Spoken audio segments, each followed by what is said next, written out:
G'day and welcome to the Snow Show. This is the show about snow. Here we are in Nagano at the famous monkey onsen in Japan. And these monkeys have the life. They sit in the hot springs all day, they play, they even get fed. Kind of like your life, Ramona, except you get to go skiing all over the world and you get your little hot spa at the end of the day. So do you, Marcus.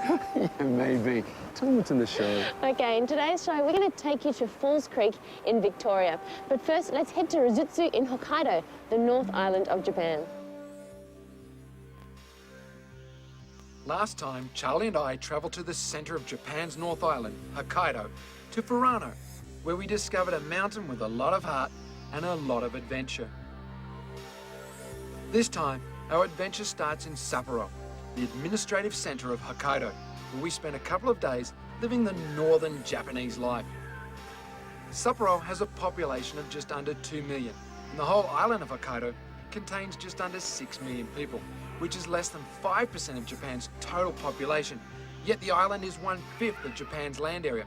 So to the Japanese, this is the last frontier and quite sparse. We arrived in Sapporo late one night, and just looking at the snowbanks, this metropolitan centre gets more snow than most ski resorts. Myself, Ramona and Charlie stayed at the very hip and centrally located Prince Hotel. We went for a stroll along the snow-covered streets, and life carries on as if there was no snow at all. This is midwinter, and the temperatures are a chilly -10 degrees Celsius and below. The Japanese are great economists on space. This is an apartment block parking lot. This is the nightclub district. This is popular nightclub snack food, octopus balls. Takoyaki. Chewy, but very tasty. Very tasty. This is a typical size karaoke bar. And this is just bad. Really bad.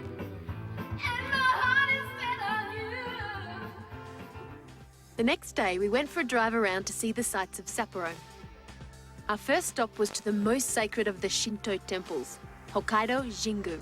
So beautiful and so tranquil. Before entering the temple, you must clean your hands and wash out your mouth. Watch the routine and repeat. Simple.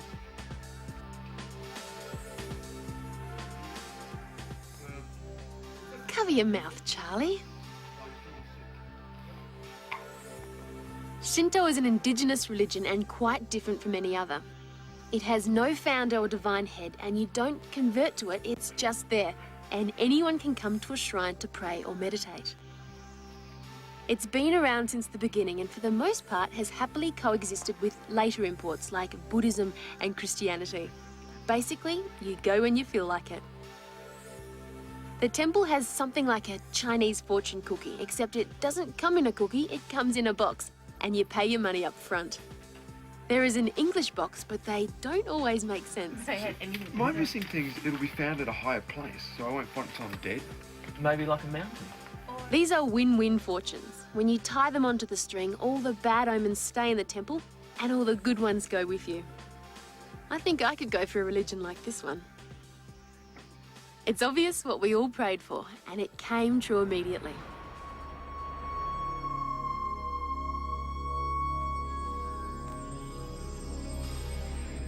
Snow clearing is constant work on this island for half of the year. Watch out on the footpaths. And what do they do with all this snow? They just dump it in the ocean. Coming from Australia, it seems like a crime where we conserve every snowflake that falls out of the sky. It's hard to grasp just dumping it into the ocean. Just out of Sapporo, on the coast, is Otaru. Otaru is more popular in summer, and it's most famous for its seafood. We went to Sushi Street to find out more about Japanese cuisine. Instead of just sitting down eating, we were going to learn the secrets of making sushi. Like anything, it's a skill that needs to be practiced, but at least we have a few basic principles to practice at home.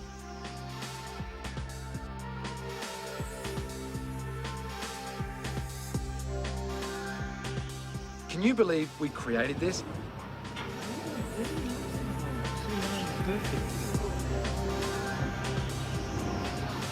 better on these things than sugar on these things.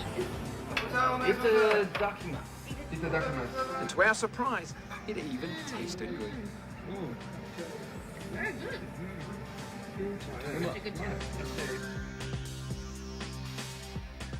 We took a walk in the central business district of Sapporo, where miniskirts and high heels are still all the rage in winter. The department stores, as you would have guessed, have a huge variety of electronics that kept us amused for quite some time. Most Japanese enjoy the luxury of a massage chair at home, so the department stores have a wide selection to choose from. We sampled a few and then wondered how we could carry one of these chairs on tour. They massage every part of your body, perfect after a day on the slopes. There are 127 ski resorts on Hokkaido, and 10 of these resorts are basically within the city limits of Sapporo, where most of the Olympic winter events were held back in 1972. We took a quick look at 10. This is big challenging skiing and only 40 minutes drive from the CBD. But we were heading east of Sapporo, about a 90-minute drive to Rusutsu. That's the English pronunciation. The Japanese call it Rusutsu. This is the Disneyland of ski resorts and the biggest single-owned ski resort on Hokkaido. During the summer, it's an amusement park with some of the biggest, scariest roller coaster rides around. And in winter, they stand idle like some outdoor pop art masterpiece. This is a purpose-built resort with 2 main resort hotels connected by a monorail. Inside the hotel we're staying at, it's like a theme park with a traditional merry-go-round. Charlie and I just had to try it out. There's some robotic theatre, a musical water fountain, Vegas style, and a water park where we took a ride down the super fun happy slide.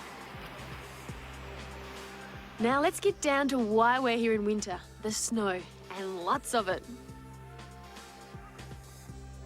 After a big night of yuki, that's snow in Japanese, we were ready to get out early and take advantage of the freshies.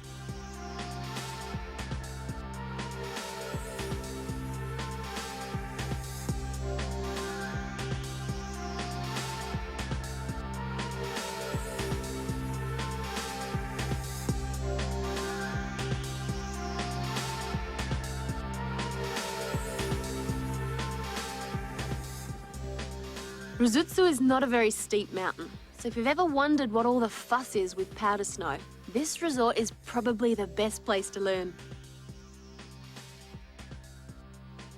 The groomed areas on the runs still had up to 30 centimetres of fresh snow. Then on the edge of the groomed, where we were gliding, it was deeper again.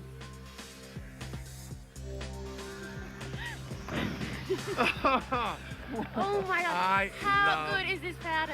So dry, man. That's all about. And you know what my favourite part is? There's no tracks off piste. We're getting freshies. There's no one here. No one. I've died and gone to heaven. We keep going? Yeah, let's Why not? Let's move on. A little tip when skiing powder: get out in front so you can see what's happening.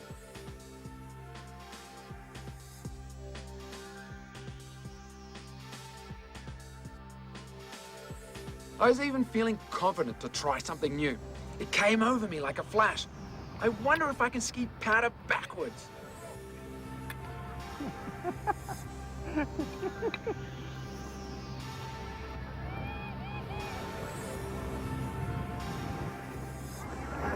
Well, I tried this new school stuff. I jumped in the powder, go backwards, and then I freaked out thinking, oh no, how am I going to turn? So then, whiplash. Oh no. Powder snow cannot be soft all the time. New school trick, old school crash. Yeah.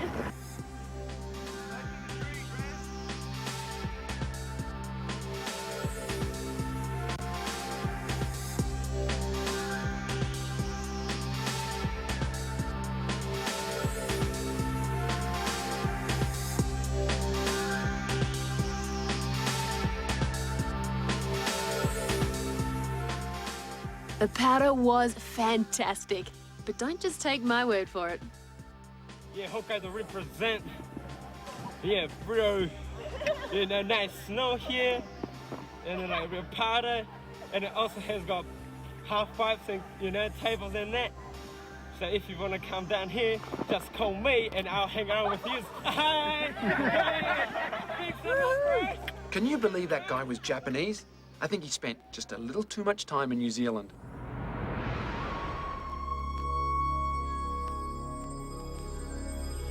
Rusutsu covers 1,700 hectares, including 3 mountains, 37 trails, and one 3.5-kilometre leg-burning run. Rusutsu has 17 lifts, including 3 cosy gondolas, a bunch of covered quad chairs to keep you warm and dry, and our personal favourite, the classic single chair. Like most resorts around the world, Rusutsu offers snowmobiling. The guide gets the powder machine, and we get the smaller 250cc sleds.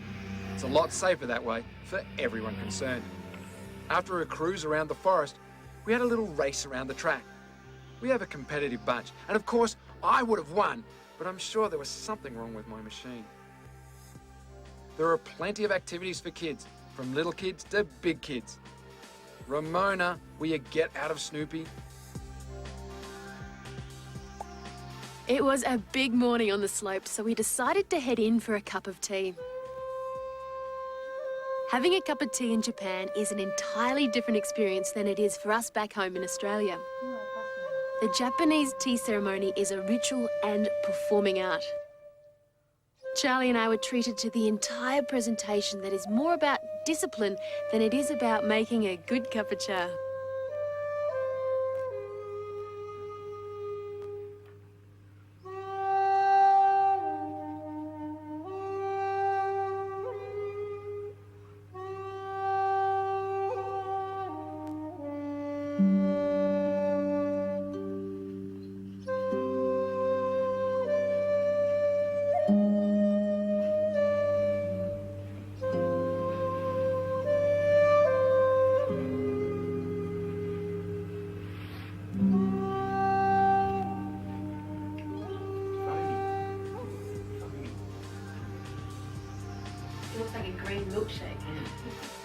Night skiing is a major part of the Japanese ski experience because it is so big in most of the resorts.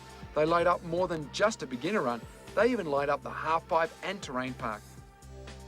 We even found some fresh powder snow.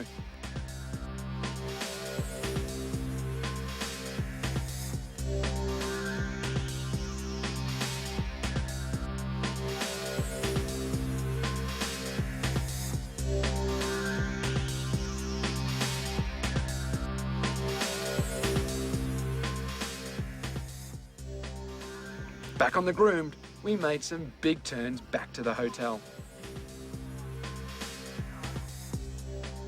The next morning was a cloudless day, so for a bit of quiet time, we took advantage of the snow-covered golf course and went for a cross-country ski. Cross-country skiing is normally about enjoying nature and getting into a rhythm, but we had other ideas and went looking for some excitement. First, one must get off the well-beaten path and take the road less travelled. Then find a slope, which doesn't have to be too steep, and throw in some fresh powder snow. Now, try and get down the hill without falling.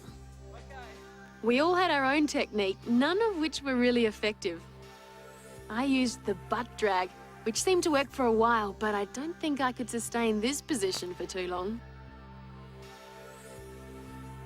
Rusutsu is a great family resort, and for those who want to learn how to powder ski, this could be the resort for you. It was time to leave Rusutsu and head towards Niseko, the biggest ski area in Hokkaido that is connected by 4 different resorts. But that's another story that you'll have to tune in next time to see.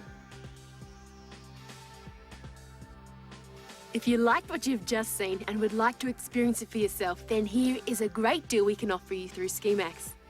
Live Rusutsu from just $1,955 per person, which includes return flights from Sydney to Sapporo, transfers, 7 nights twin-share accommodation at Powder Lodge, and a 6-day lift pass.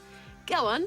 To book, call SkiMax Qantas on 1300 136 997 or visit skimax.com.au. Now it's time for another tip to help with your driving in the snow. Last time we looked at packing the car before the big snow trip. This time, we're going to look at that last stop you do just before you head up into the snow.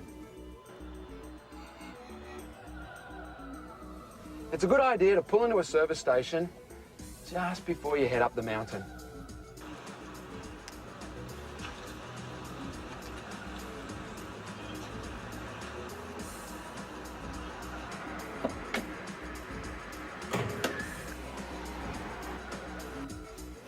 There are extreme temperature differences up in the mountains, so the less fuel you have in your tank, the more condensation you will get. And we all know water does not mix with fuel, so fill it up. Also, if you're caught in a blizzard, it's good to have plenty of fuel to run the car to keep you warm.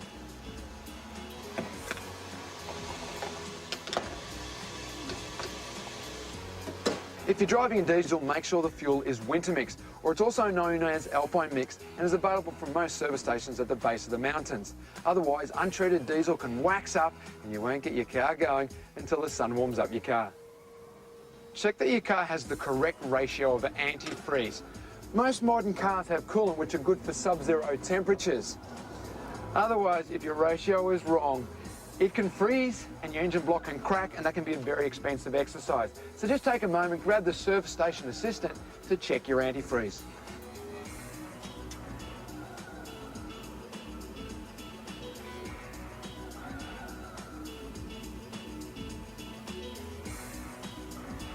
All right, that's good for minus 15 degrees, which is great for Australia, and you can leave it parked up there for a week. That's it for this week. Next time, we're going to be looking at chains. Until then, happy driving.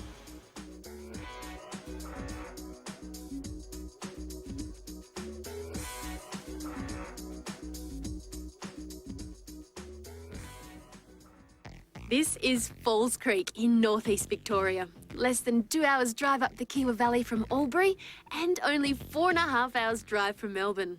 Falls Creek has some great intermediate skiing across Sun Valley, with challenging runs down the front of the bowl in spectacular view of all the lodges.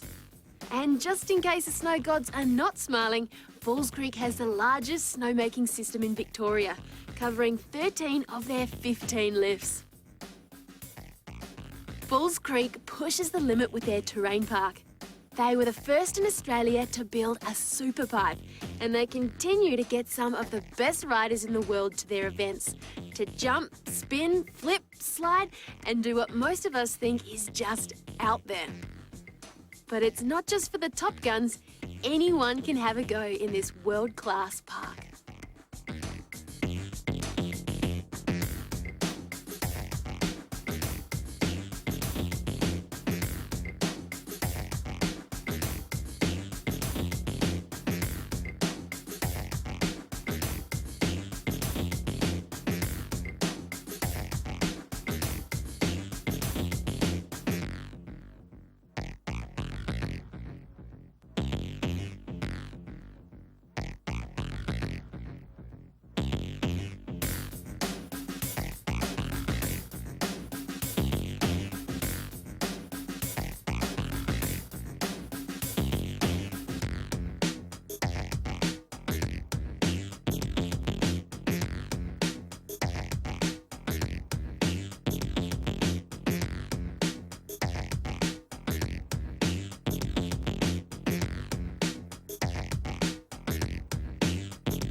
If you liked that, then we have a deal for you through SkiMax. Check out Falls Creek from just $669 per person, which includes 5 nights accommodation at Alpha Ski Lodge and a 5-day lift pass. The winter has just begun, so take advantage of this now. Call Ski Max on 1300 136 997 or visit skimax.com.au. We're ending this show with Ramona and I standing in front of the Zenkoji temple in Nagano. This is where the first Buddha was brought to and is housed. It's absolutely gorgeous. Now, if there's been anything in this show that you've liked and you'd like to know more about, head to our website. Snowshow.tv. Until next time, Keep the spirit. bye for now. Oh, and if you'd like to check out what's inside the temple, you'll have to come to Japan and see for yourself because, unfortunately, no cameras.